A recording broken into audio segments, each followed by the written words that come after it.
You are now tuned into the sounds of Big Nate Sports Talk. It's on all the time, anytime.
Tuned in to Big Nate Sports Talk, the show that is on all the time, anytime.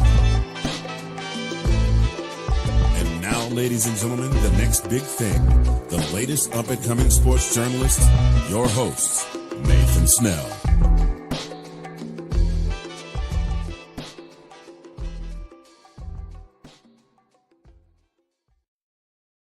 Mr. Anthony Handy for that wonderful introduction. Good evening, ladies and gentlemen. It is your host, Nathan Snell of Big Nate Sports Talk Podcast. This is season 16, episode 22 of Big Nate Sports Talk Podcast. And in this episode, it is part 7 of the One Mind, One Goal, as we are so ever...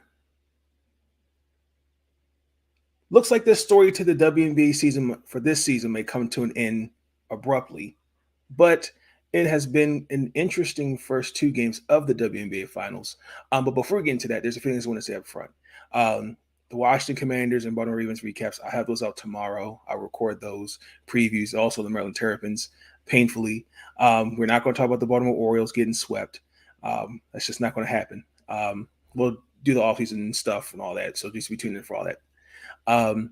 And this episode will go up tomorrow. As we're getting ready for the game three, I believe will be, I don't know, I can't remember, but I know they just left, Vegas left for New York today. So they have actually 2 days of full practice, I believe. Yes, 2 days before a full day practice. But that is enough talk. I got a very special guest joining myself, and we already know the man, the myth, the legend, who's always been with us since day one of the WNBA season. We're going to bring him on, Mr. Brenden Potts.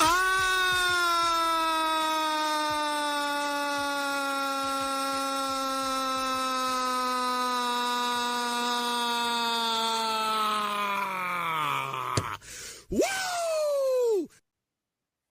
And how you doing, buddy? I'm doing good. I'm ready to get into some WNBA talk. Game 3 is going to be on Sunday, by the way. Thank you. So I'm super excited. These finals are entertaining, so I'm ready to get into it. Most definitely. Excuse me. And let us bring on our very special guest from part of the Let's Talk Football family. Ladies and gentlemen, please let's welcome Jon Linney to the stage. Good evening, Jon. How you doing, buddy? Actually pretty pumped. As I'll get into a little bit, I'm actually mostly a Philly fan, and of course the Philadelphia Phillies, just before we started, ended up winning game 4, which was pretty sweet, even though they did not make it comfortable. Hopefully, like the Liberty have done most of the time against the Aces in the regular season, they can make it comfortable in game 3.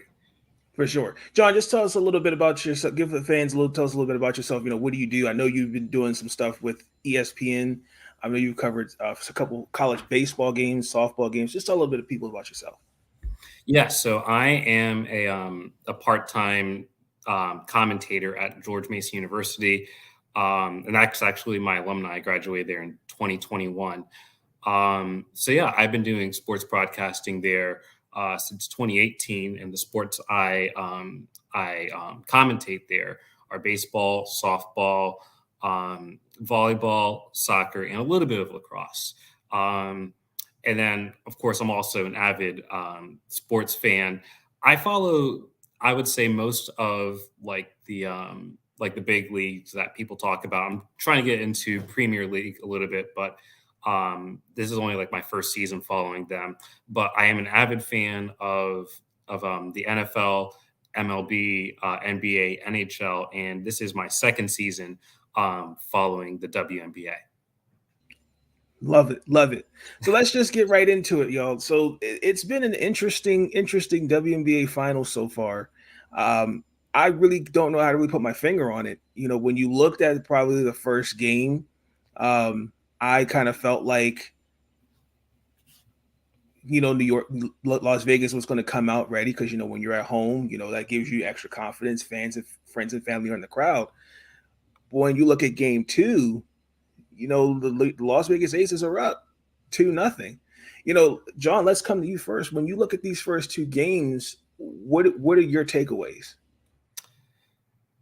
Man, I'm nervous for the Liberty. I mean, like I kind of expected the Aces to dominate game one, just because they had finished their series earlier with the Wings. And then also, like Sabrina has been inconsistent through the WNBA playoffs. I know the Mystics, especially in game one, held her. Well, can't remember the exact stats, but I know that that they clamped down on her in game one. And you know, you have to give credit to the Aces. I mean, they've done that all series so far, and I would say that's a big reason why they've had two very convincing wins. But I will say the one thing that the Liberty have going for them is that Jonquel Jones has absolutely been a beast. I mean, and this is going back to even the Connecticut series. And I know Connecticut, they didn't have Brianna Jones. That's a big piece for them in the front court. But like even against the Las Vegas Aces, I mean, like she's been dominating the offensive glass and defensive glass, you could even say. I mean, I know in game one, she had at least like 3 offensive boards and had double that in game two. So that's definitely a positive for the Liberty going forward. I do still feel okay about Breanna Stewart. I know that she wasn't as efficient in game two as she was in game one, but I mean, even as someone that was the MVP for the WNBA this season, I mean, like 21 points on 8 of 19 shooting, even though she only shot 25% from 3 in game one, that's a respectable performance for someone of her caliber. But yeah, this is a really big opportunity, I would think, for Liberty, obviously because they're down 2-0 in the series, but also because you have to think a lot of the other teams in the WNBA are either going to get healthier or, you know, could take steps forward, like we saw with the Minnesota Lynx and how they made the playoffs as the 6th seed. And I mean, I know some of that was because the Mystics had a lot of injuries. But yeah, this is a big opportunity for Liberty, and I mean they're going to have a much tougher road. I would think if they're not able to pull off the comeback down 2. Brenden, what are your takes? Yeah, sort of similar. My issue with the Liberty is actually two things. As a team in game 2, I didn't really see a sense of urgency from the rest of the team. Sans Jonquel Jones, I think she. I agree with you. I think she stepped up and she's really been on it this series. But outside of her, I haven't really seen the Liberty as a team show a sense of urgency, particularly in game 2. And then the thing there, my question with Sandy Brondello's decision making is, why aren't we playing Maureen Johannes more in game 2?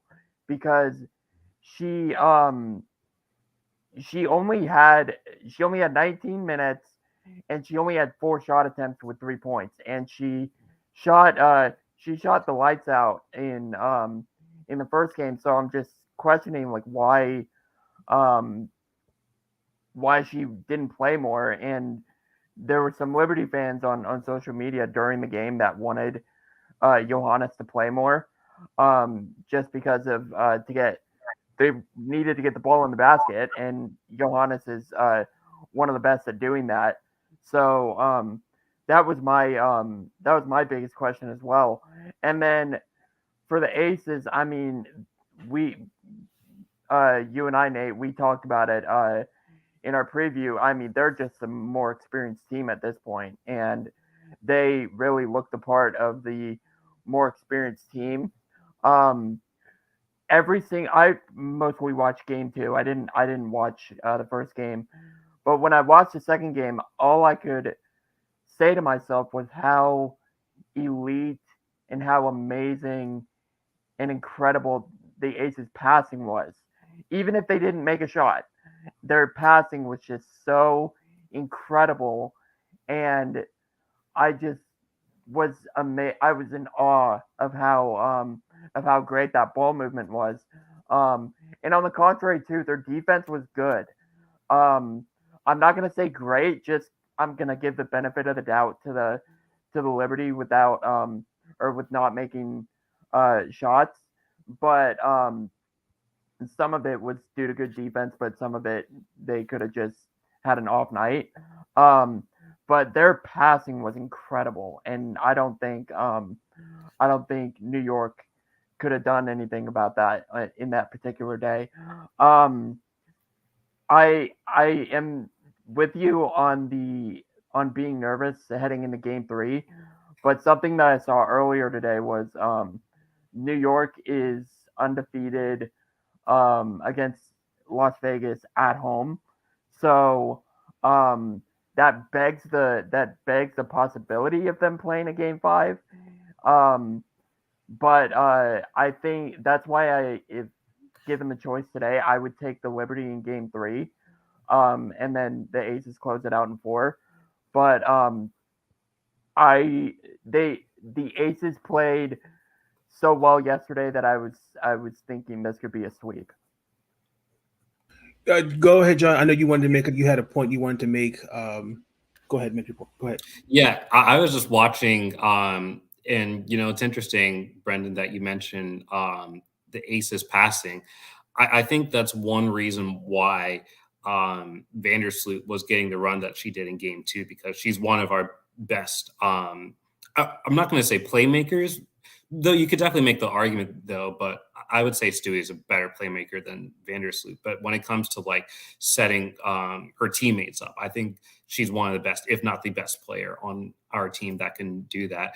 But I mean, especially after she was ice cold in Game 2, along with Ionescu. I mean, I think it's a fair question to wonder, if Johannes, and maybe this sounds crazy, but even starts Game 3, because I mean, at this point, Vandersloot starting the first 2 games, I mean, like, she's not like the entire problem, but I mean, because obviously she can't guard like AJ Wilson. But like, you have to wonder if like at this point, if you're back against the wall, if like you need a change. And personally, I wouldn't be opposed to Marie Johannes drawing the start in her place for Game 3, but I don't know if Sandy's going to do that or not. But the one thing that also frustrated me in Game 2 is that the Aces, like, and I get like a lot of teams, if not all teams, like they get open threes, but like there was like one play in particular I saw in the third quarter where Jackie Young was like 15 feet away from the basket and no one was guarding her. Like you can't have that happen at this stage in the playoffs. And I mean, it almost makes me appreciate what the Dallas Wings did against the Aces. I mean, because I know that that their first 2 games were rough, just like with the Liberty, but I mean, they held them to under 65 points in Game 3. But yeah, that's what I got to say. I thought, to me, when I looked at Game 1, I thought the key was going in from game one into game two. The second half of game one was key because New York was up 3 going into halftime, and Coach Hammond, said it in the post presser, like they gave themselves a D, and then Becky, was nice enough to give them a C, because I thought the key was the guards for Vegas, and they have been exceptionally just playing well. I mean, just Jackie, Kelsey, and Chelsea alone, they have been defensively breaking New York's perimeter defense down. It doesn't matter. And I would have hoped, maybe I didn't see it in game 2, but I saw in the Connecticut series, especially game 5, New York ran a zone. I thought I would have seen some more defensive setups. I didn't see that in game 2. So I'm a little curious to see whether or not they're going to go to that. But my question, I'll pose to either one of you. If you decide to start Johannes, who goes on the bench? Yeah, that was going to be my question too. I don't know about benching Sloot, and because I don't trust Sabrina to run the point guard, and to be as good of a player or as important as a playmaker as Sloot is, because that's the whole reason you got her. And so if I'm gonna start Johannes, then it's kind of a double-edged sword, because I don't want to start her over Sloot, and then at the same time I don't want to take out Linney, because she's going to be the first option on defense. So she's going to guard the best forward the best forward or guard who's not named Asia Wilson. So it's kind of a double-edged sword, and it kind of makes me want to leave Johannes on the bench, but bring her in as that sixth woman off the bench. And I just didn't think they did that as well as I would have liked in the second game. Now, if I had to, I would take her out for Vandersloot, just because I need to trust Linney on defense. And Sabrina's not a bad point guard. She's fine, but a pure point guard playmaker that is needed for the Liberty, I would trust Salute more. So that would be where I would go. Go ahead, John. Yeah. So kind of what Brenden said, if it had to be someone, like, it would be Sloot. I think the main reason why I floated that is because at this point, after 2 consecutive blowouts, it feels like one of the more realistic chances of beating this Aces team is just outscoring them. And especially what we've seen in game 1 from Marine. I mean, it seems like she's capable of providing that offensive spark. But yeah, I mean, especially given the experience that Sloot has, in addition to what Brenden said, I could also see an argument for Linney being taken out, especially with, as I mentioned earlier, Sloot also being one of our best playmakers on offense. And it's funny you mentioned the shooting for New York. When you look back at the season, they were probably the best 3-point shooting team. They definitely set all-time records per game. And when you look at this playoff run, they've been disappointed. They shot under about 32%. I think they've, out of 222 threes, they've only made 70. After going 8 for 35, do you feel as though that is an adjustment that has to be made? Do you take advantage of the paint if you're New York? Because other than Asia Wilson, they don't have another 6'4". I mean, Kia Stokes, but she's not a starter. You know what I mean? So I'm curious to know, do you see an adjustment with that? Yeah, I mean, we've also seen Linney also be able to, take it in, post players up, and also like get into her mid-range game. So yeah, I definitely think that could be a potential adjustment. But I think also a counterpoint to that was that the Liberty shot around 31% in game one. And, one could say, the 3-point in that game wasn't like the biggest issue for them. So I don't know. I think that's tough, but definitely I would say, as they've done throughout this series, continue to give the ball to Jonquel Jones, because it seems like the Aces don't really have that big of an answer for her. And then, of course, you could also let Stewie create her own shot, because she's more than capable of doing that. And it's interesting because, like, you would think in a lot of these blowouts, like, turnovers would be like a really big deal, but I mean, that hasn't really been the case for the Liberty, or at least in game one. I mean, like, we had the same amount of turnovers as the Aces did, and like, we still lost by 20. So, Brenden, you want to add on to that? Yeah, I think that's why Jonquel played so well in the second game. Is more specifically in the second quarter. Like, it was at the point of the game where when Jonquel was in the lineup, the Aces went with a front court of Alicia Clark and Asia Wilson. No, that's not bad. I mean, Asia Wilson, Defensive Player of the Year. Nate, you and I both know how effective Alicia Clark is on defense. One of the things I love, and I hope you do, about her. They held their own, and sometimes they got stops, and I was amazed, especially when they would trap her on the baseline. So that was really, really cool to see as a big Alicia Clark fan. And so that was impressive, but at the same time, once Jonquel gets in the paint, she has a size advantage, and so because I believe at that point she was the tallest player on the floor, so she can just put it in the bucket. Now with a player like Jonquel, though, she sometimes gets frustrated, and she shows it, like, visibly. Like, she visibly shows that she gets frustrated, and that causes her to botch bunnies when they're that close. And so she got into a couple situations like that. I think in the first quarter, and I think to start the second quarter too.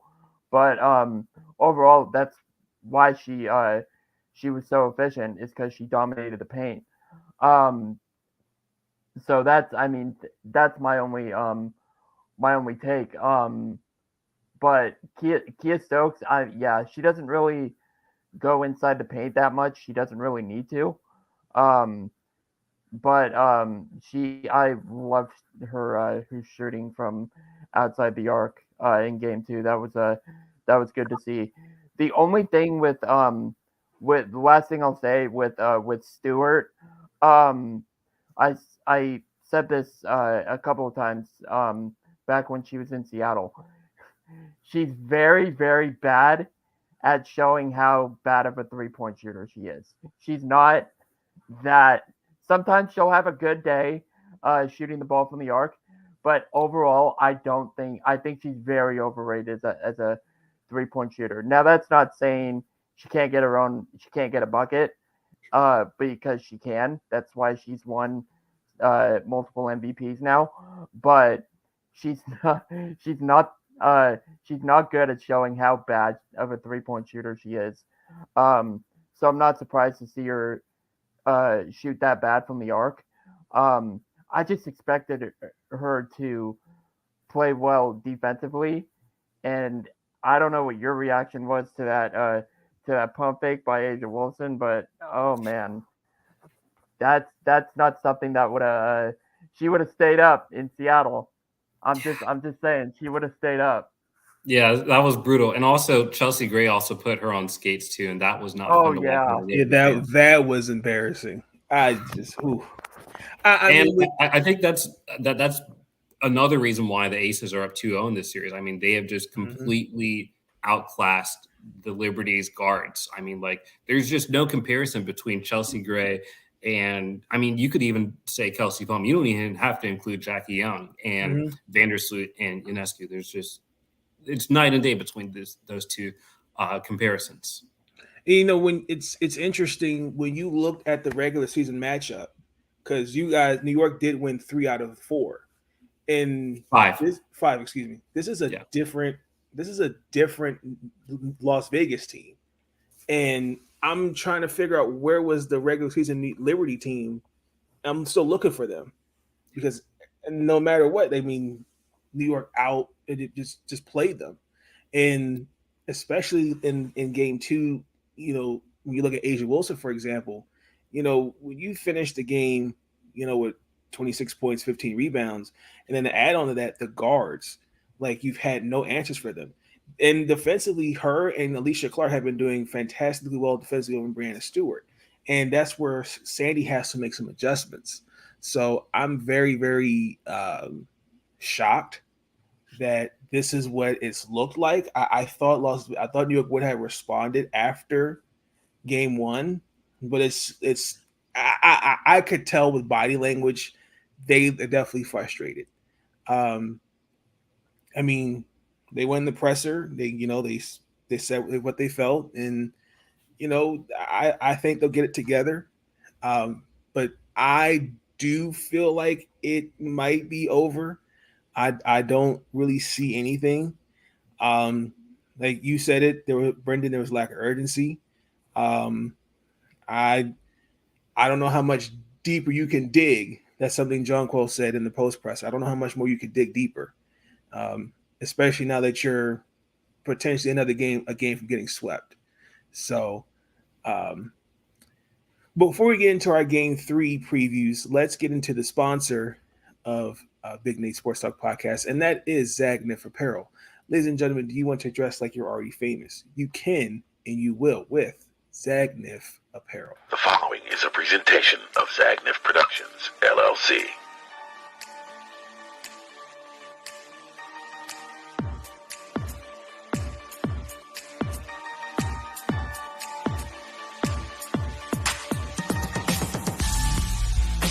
Introducing Zagnif Apparel. Our comfortable line of leisure wear and athletic wear will have you comfortable and stylish at any occasion. Whether you're at the gym, out shopping, or just relaxing at home. Whether you're an athlete or just want to lay around the house, we've got the perfect outfit for you. Stop by our website today and pick up your favorite pieces.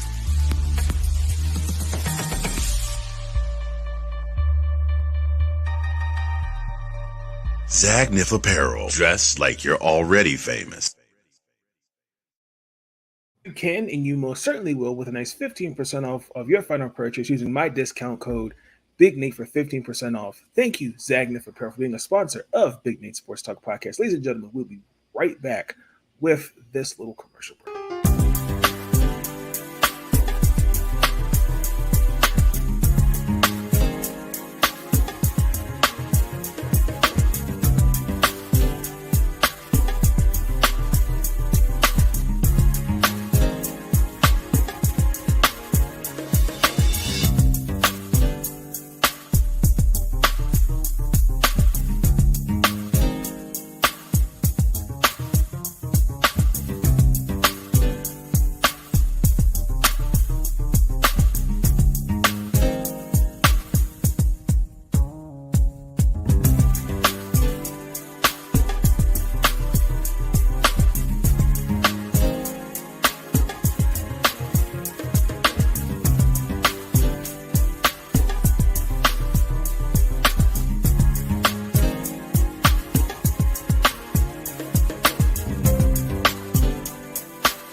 We are back, and let's just continue as we were with the preview.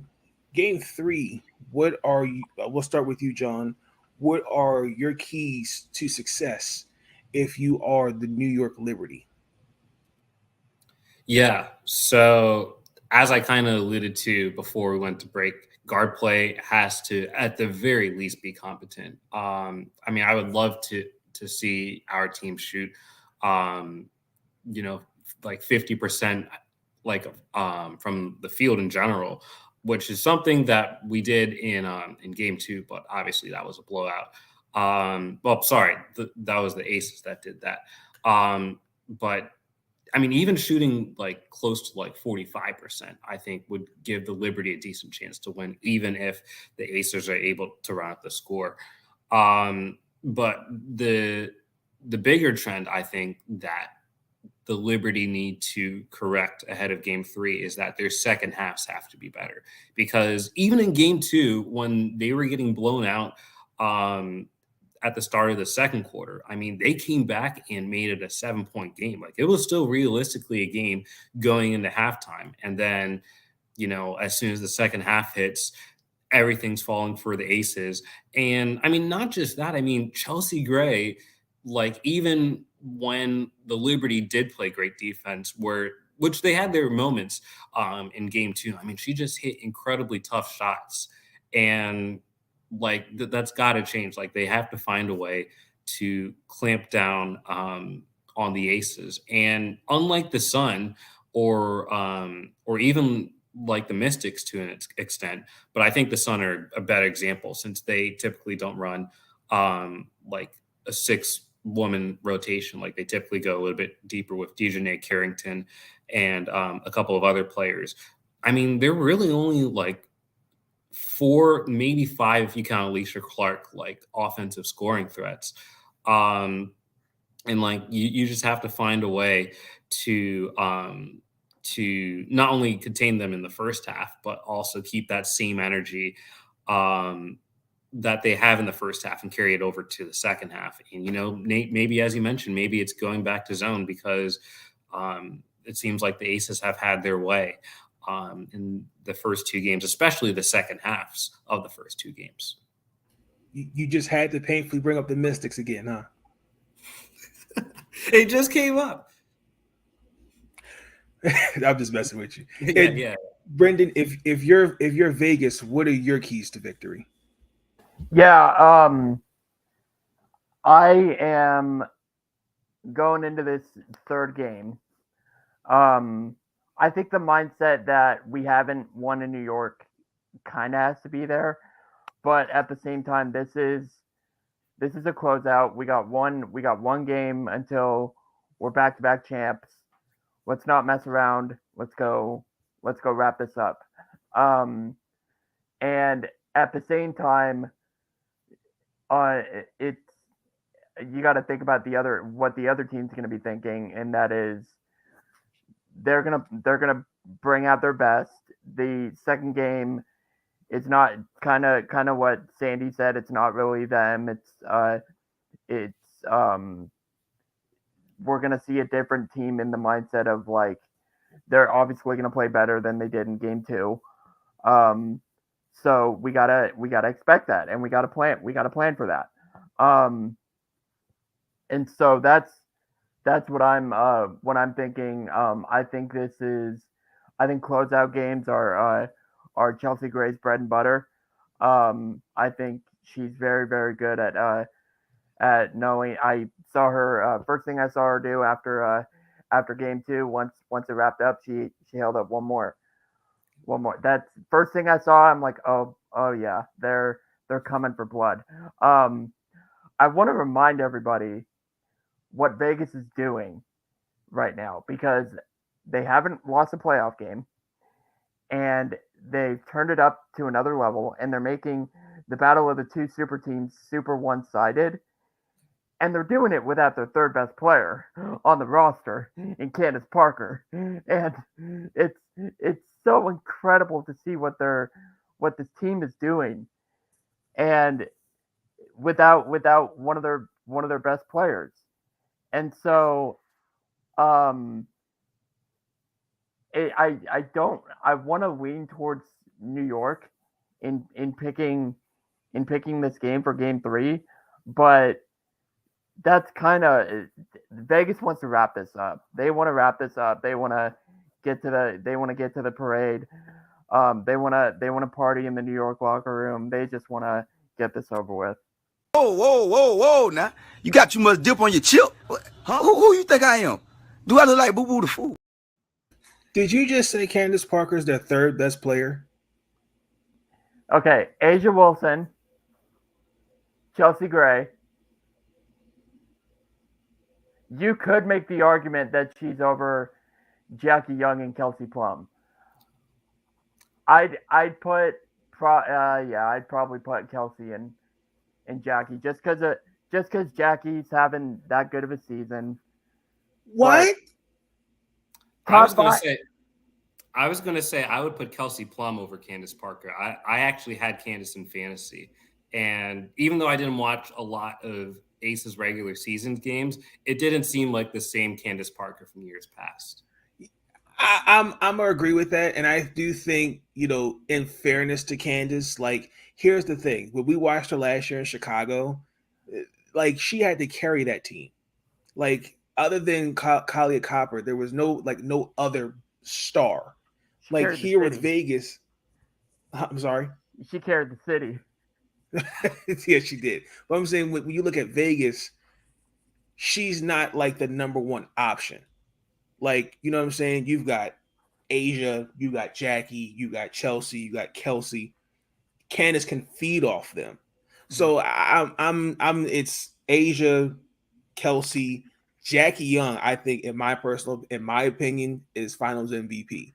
Oh, she has turned it up.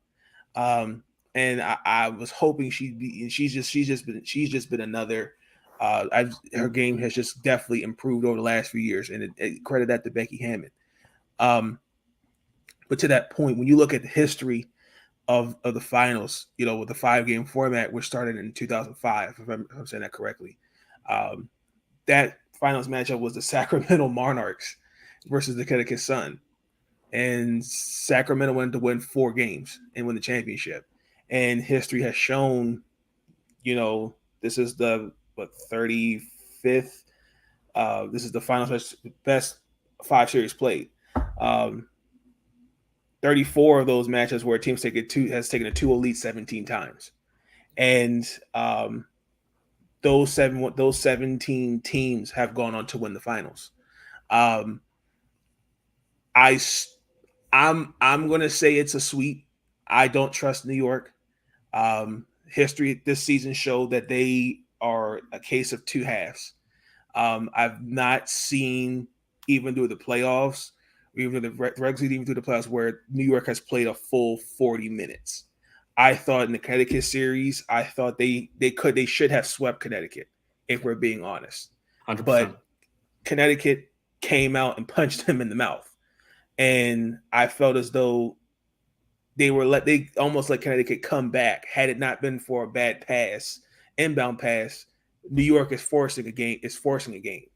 So, Connecticut, excuse me, they're forcing that game. Go ahead. Well, John. Actually, it was Tiffany Hayes who forgot the score because she won that too. Yeah, that too. And I just don't trust New York. I think they're going to come out. They're going to come out aggressive, but I think they're going to come out too aggressive. I think the biggest thing is New York, their pace. New York has no answer for them in terms of their pace. When they turn the ball up, when they get in that transition offense, that is something different. This is, and even watching them defensively, Kia Stokes has been playing exceptionally well. Particularly if you watch it, there was a few times that she was defending Jonquel Jones, and Jonquel wasn't getting those foul calls like she was against Connecticut. So it's been interesting to see how defensively, Becky Hammond's outcoached Sandy, and I'm going to say it's a sweep. John, what do you think? Yeah, so I think the Aces still win it, but I'm going back and forth between the Aces win it in 4 and 5 because and this is a gut feeling, but I just don't see Sabrina, even though she's been clamped for the first 2 games, having another putrid shooting night. And I think once she gets going, at least for 1 game, I think the Liberty can at least stave off elimination. And then I just wanted to add, because I know we were talking about John Kell a little bit earlier. And she had a slow start to the season. And I mean, especially these playoffs make me appreciate her a lot more. She's a clear upgrade over Stephanie Dolson. I definitely don't think the Liberty get here without John Kell. In fact, maybe the Mystics even beat us if we don't pick up John Kell in that trade. But my gut's saying Aces in 4. Brenden. Yeah, I'm saying Aces in 4, and I think to your point about Sabrina, I think if the Liberty are on shooting wise, I mean, nobody's going to outscore them. Like, they're just that good of a shooting team. I think we've already established that, and so I think that goes for everybody, not just Sabrina, Marine, Brianna Stewart. I mean, if everybody's shooting the lights out of Barclays, then nobody's going to beat them. And so that's why I could see them getting a game. And I want to put in one last factor that hasn't been talked about, and I think that should be talked about. Correct me if I'm wrong. This is the first time the Liberty have been to the finals. And the crowd in New York, so therefore this is going to be the first game for New York hosting a finals game. So the crowd's going to be electric and the lights are going to be bright. How is both New York and Vegas going to respond to that? Because it could affect Vegas, and it could, and at the same time, it's no big deal. I think it's not going to be a big deal to them personally. My biggest thing is with New York. Don't like negatively use the positive energy is how I'll best put it. Don't shoot just because you want to, kind of thing, because it's the bright lights and the crowd noise is going to be electric. So just come out and play like you've always done at home, and they should get the job done in Game 3. Ultimately, I think it's going to be Aces in 4. Yeah, and just to clarify, Brenden, the last time the New York Liberty were in the WNBA Finals was 2002, where they lost to the Los Angeles Sparks. Gotcha. So we're actually 0-4 in the WNBA Finals. Yes. So let's just really quick before we get to our next topic, just quick score predictions. John, go ahead. For Game 3? Yes. Yeah. Okay. I'm saying 87-81 Liberty. Brenden. Okay, I'll say 90 to 87 New York Liberty. It's not going to be a comfortable one for me. Yeah, they're not going to make Aces are going to make it easy. I don't care. That's fair. I don't care how many games the Liberty take. They are not going to make it easy. That's fair. 105-87 Aces. Let's get on to our next topic. Teresa Witherspoon was recently announced the next head coach for the Chicago Sky. This comes in after James Wade abruptly left the Chicago Sky to work for the Toronto Raptors. James Wade, who did lead the Chicago Sky to a WNBA championship. Teresa Witherspoon's coming into a very interesting situation. I think she definitely has a good record. She's definitely been around the NBA and the WNBA. We all know she's one of the greatest WNBA players of all time. Especially, she learned a lot.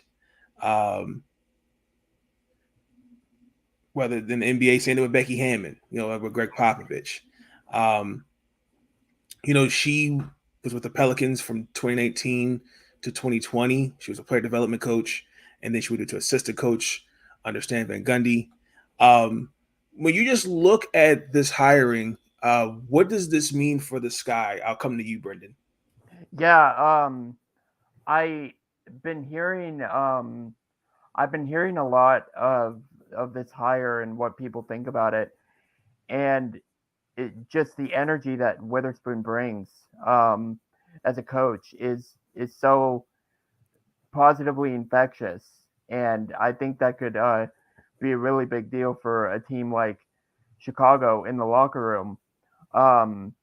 And so I think that's a really big positive for this organization.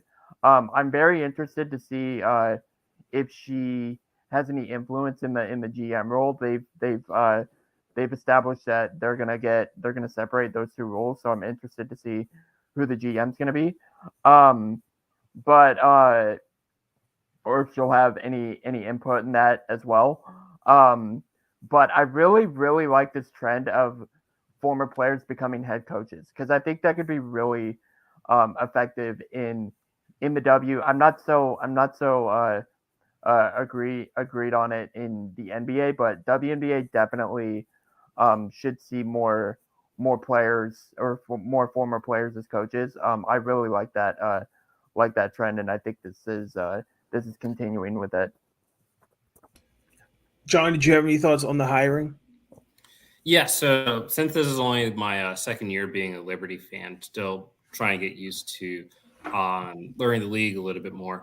So I actually am still trying to get used to like learning all of like the roles in coaching and also in the GM. So it should be interesting because I know the Sky, at least relative to some of their past seasons, where in 2022 they made it to the semifinals before they lost in 5 to the Sun. It was a little bit of a down year for them. I mean, they just barely made the playoffs, and then they also have a lot of impending free agents, both this and next year with Elizabeth Williams and Kalia Copper next year. But yeah, I mean, perhaps a change in scenery is what this guy could use. Yeah, when you look at Chicago, there are a lot of things that they're going to have to figure out. I do think they kind of are in a bit of a risky situation. They did give up their first round pick for next year and their 2025 first round pick. They swapped that with Dallas when they traded Marina Mabry. Isabel Harrison, we know next year she'll be healthy in terms of surgery. She was out this whole year. Elizabeth Williams is in the contract for next year. Other than that, there's a lot to be taken into there, taken into consideration. I think that they're going to be a little hurt in terms of free agencies because I understand where they practice. That takes a lot of players are taken into consideration. So Chicago definitely has an interesting offseason. But I'm happy for Teresa Witherspoon. She got an opportunity to be a head coach. I'm hoping that we get her. I was hoping to be in the NBA as well. But I'm happy that the Chicago Sky went in the right direction. And I'm still holding out hope that Pokey Chapman will be head coach in this league soon. So let's get into the last segment of this episode. And that is, ladies and gentlemen, one final thought.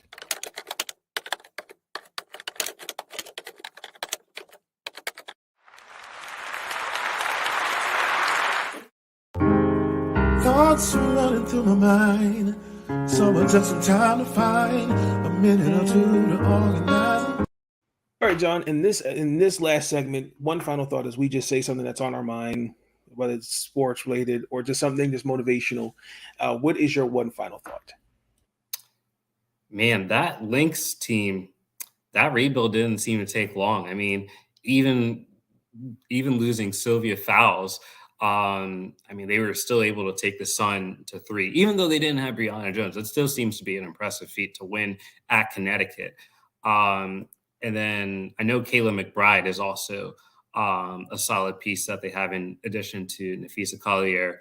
Diamond Miller, I know she's a rookie, but seems like that could potentially be, at the very least, a startable piece for the Lynx in the future.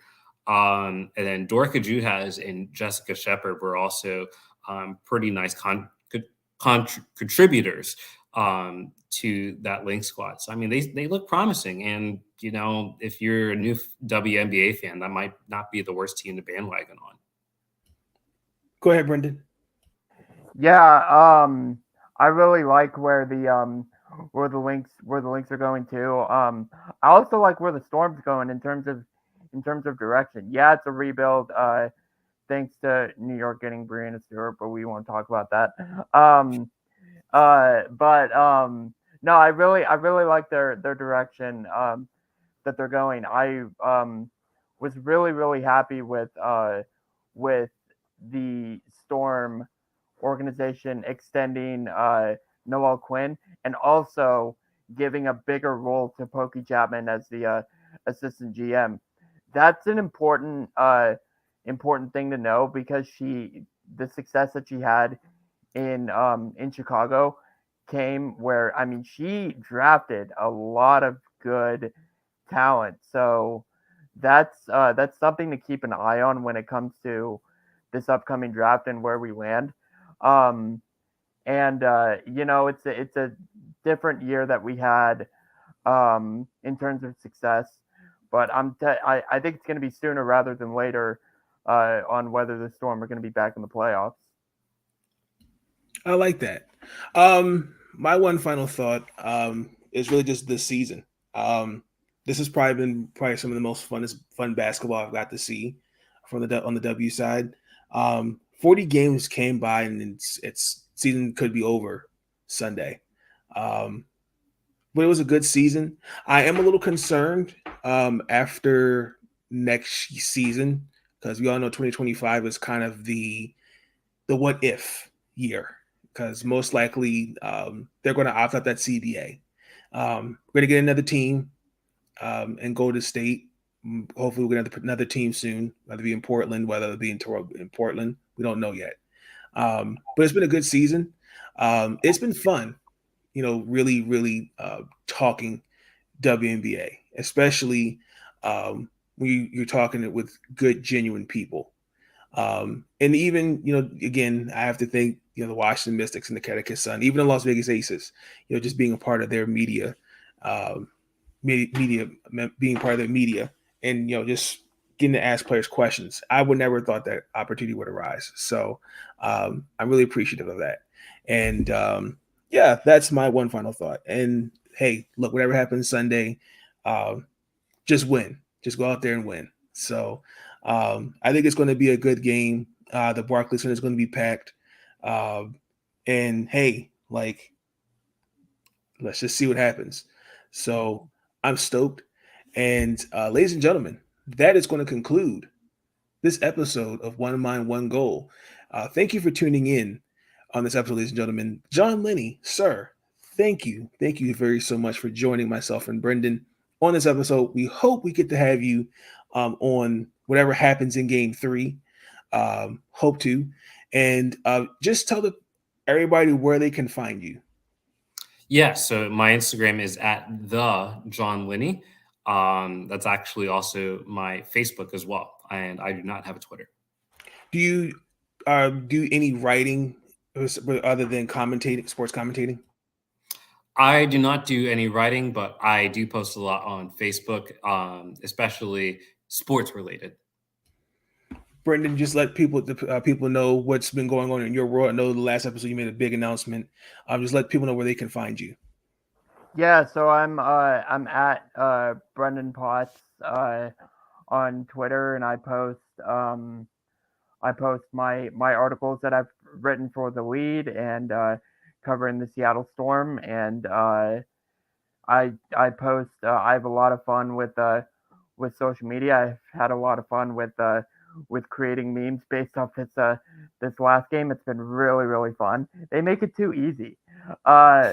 Just having fun on social media, but that's where you can find me. So if you have time, give me a follow. And you guys can follow me on Twitter at @OneNathanSnell, where you can catch me mostly talking painfully now that the season's over, the Orioles, Ravens, Mystics, WNBA, college basketball. You can also find me on MarylandSportsBlog.com, where I will be this upcoming college basketball season covering the Maryland women's basketball team for a second year in a row. Thank you to the Maryland women's basketball team for giving me the opportunity to cover them. And you can also find the podcast on Spotify, Big Nate Sports Talk. And you can also listen on Apple Music, And also, please consider hitting the subscribe button here on the YouTube channel at One Nathan Snell. Thank you. Thank you so much, ladies and gentlemen, for tuning in. Please like, comment, and subscribe. I hope you all have been having a great week. I hope you all do something fun this weekend. I know in some parts of the country it's going to be raining. Stay dry, but do something fun. Ladies and gentlemen, stay safe, stay up. Peace. We out of here.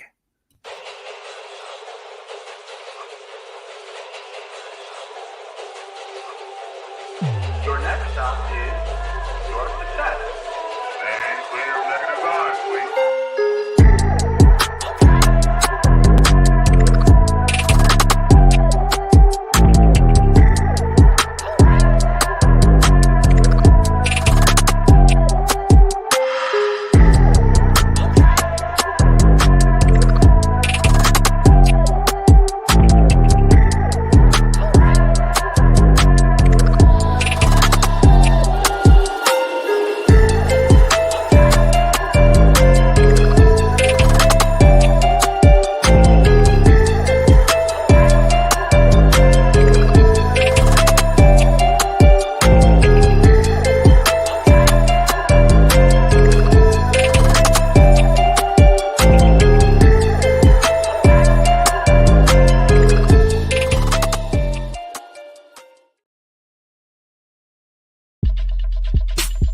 Thank you for tuning in to Big Nate Sports Talk.